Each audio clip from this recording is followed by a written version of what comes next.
U.S. History Eras Tour, we've made it to Unit 4, or Red. Unit 4 is 1800 to 1848, and I found, if you're watching these videos to study for the AP US History exam, I found that students find this era, this unit, to be maybe the hardest, because from the outset, it doesn't seem like there is an overarching narrative to really grasp onto like there is for other units, but there is. The narrative is just change. So when you're thinking about this era, you want to think about what was going on at the beginning and what was going on at the end and what changed in between. So we want to begin again at around 1800 with Jeffersonian democracy. We have this economic idea that we're going to be this almost colonial style nation of small farmers. We have this idea that the role of women is going to be the girl at home teaching their young sons how to become good future presidents, future voters, future citizens. Now, this moment gets interrupted by the War of 1812, which is sort of our second American Revolution, where we tell England, we are never getting back together, ever.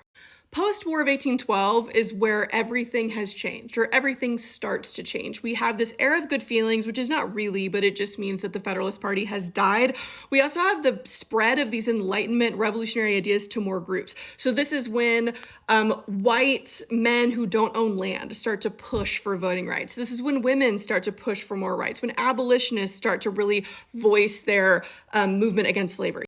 And this era is really bookended by two J presidents. We start with Jefferson, and the era doesn't end with Jackson, but it ends with Jacksonian democracy. And if any American president was red, it's Andrew Jackson.